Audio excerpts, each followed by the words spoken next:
U.S. doctor. The United States has $14 trillion in debt. The state of New Mexico has $12 billion in debt.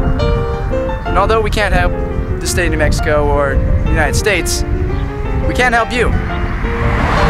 Unless you have $12 billion in debt.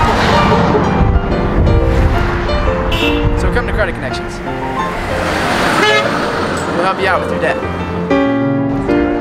Do it. That wasn't a honk, but that'll work.